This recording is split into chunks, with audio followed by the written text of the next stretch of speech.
Well, welcome to the journey. My name is Kevin Polky, and I am the host of this particular show. And the journey is a show that focuses on uh, stories of transformation, individuals who may have had setbacks in their life, and via those setbacks, the setbacks ended up becoming opportunities.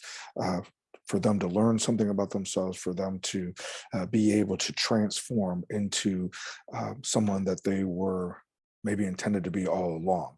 Um, the other part is that we focus on certain aspects of reflection, being able to look at events that are going on, things that I'm experiencing, and maybe in my personal meditation time or contemplation time.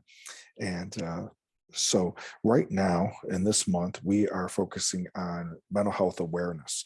The month of May is Mental Health Awareness Month, and this is something that started uh, in the 1949 is when the first time it was nationally uh, acknowledged and recognized that May was this time period to celebrate, not celebrate, to this time period to be able to um, spotlight the this stigma that is around mental illness, the stigma that is around individuals who struggle with mental and emotional setbacks, and the idea that historically there has been this stigma around not only mental illness, but the stigma around seeking assistance.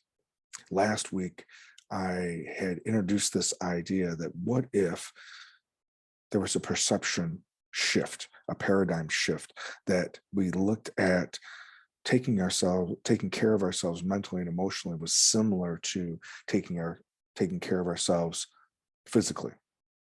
Um, the reason why I think there has been such a historical stigma was there this idea that for the longest time we had pathologized this aspect of mental illness.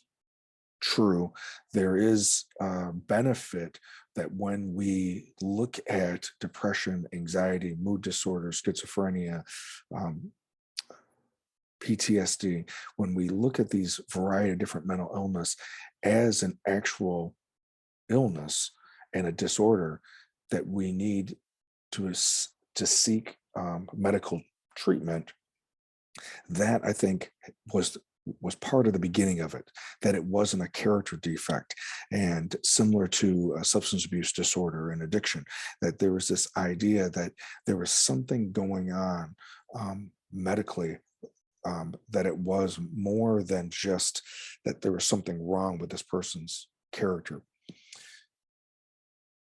But and many times when we start making progress in one area, then there's a tendency for people or society as a whole then to react, that anytime we have some type of struggle, um, then it must be that I think that the term would be a person must be crazy in order to seek some type of assistance, or the images of back earlier, pre 1980s, that there was asylums, state institutions, mental institutions that people would be sent to. And so this idea of shining light on the journey of seeking assistance when someone is struggling, that one of the goals, um, of this particular month, is to let individuals know that it's okay to admit that you're not okay. The phrase "it's okay to not be okay" is about breaking the silence and encouraging individuals to seek assistance, seek guidance. See, I think what happens many times is that when we have experienced um, some type of trauma, physical abuse, sexual assault, emotional trauma, uh, in whatever form that may be, within a family, within from some outside situation, that if we struggle with something happening, regardless of what the origin is, trauma or something that's happening hormonally or something happening, that we're just not feel like we're functioning the way it was before, there's a tendency or a very common response with that is this sense of shame. And for the definition of shame that I've most been able to apply and utilize is that feeling guilty about something is when I've done something wrong. Shame is when I internalize or I judge myself and believe others judge me that I am wrong.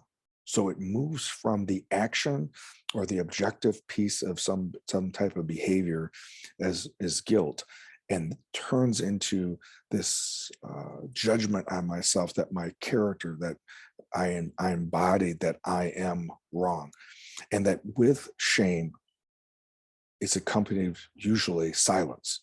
This idea that um, I don't want anyone to know, that if I talk about it, if I reveal this, then people will know that I'm less than. One of the hardest things that we can ever do is talk about those things that we want to forget forever. But as we all know, just because I want to forget about it, just because I want it to go into a box, doesn't necessarily mean I have the benefit of amnesia. It gets suppressed and pushed down, and that it still is stored there and prevents me from sleeping, prevents me from having a sense of peace. It may come to me in the middle of the night and prevent me from going back to sleep. That this idea of talking about it seems to be counterintuitive, but essentially being able to find someone who is safe for us to go to is the beginning of that healing process. That somehow, by us bringing this shame that seems to uh,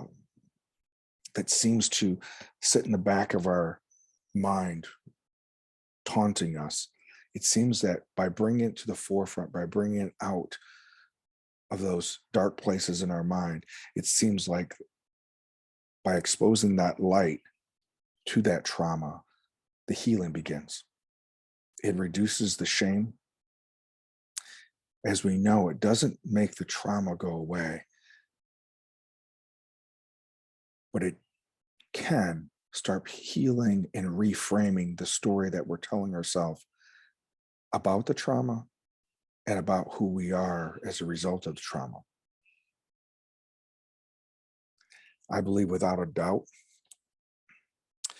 that it's an honorable thing, and I honor anyone that who has the courage to go into those dark places of shame and ask for guidance to this path of emotional liberation and freedom.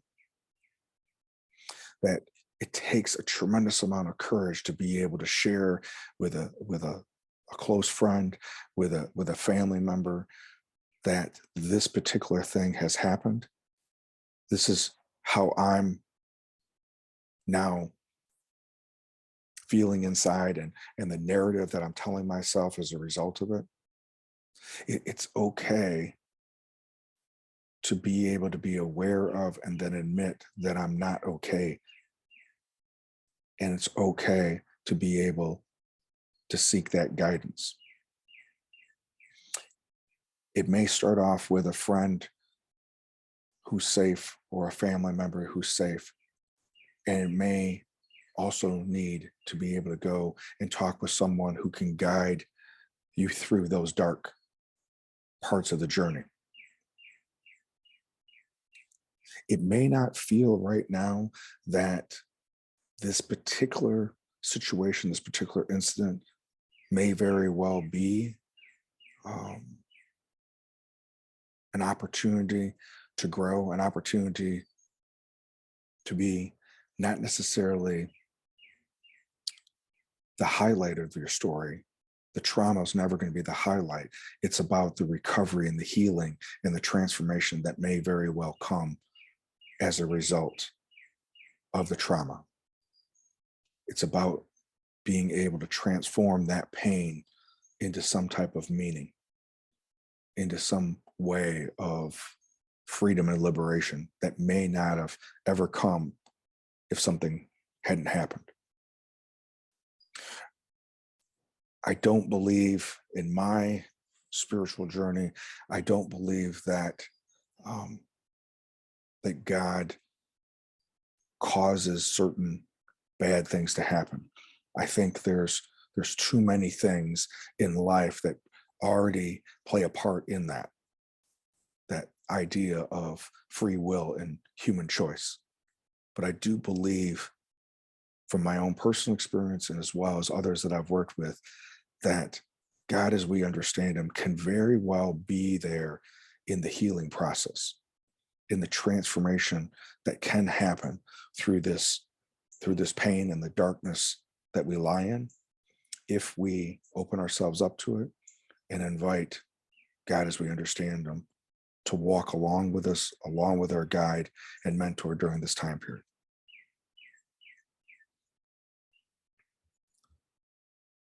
Being able to recognize and being able to share the message that it's okay to not be okay, if that is what we're experiencing, and being able to seek that guidance is a big part of what we, in the month of May, try to share and get the message across.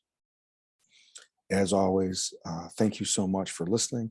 I encourage you that if there is someone who you know may be struggling in that darkness, please reach out, share this particular podcast, and just be the light in their darkness. I look forward to being with you next week. Be well.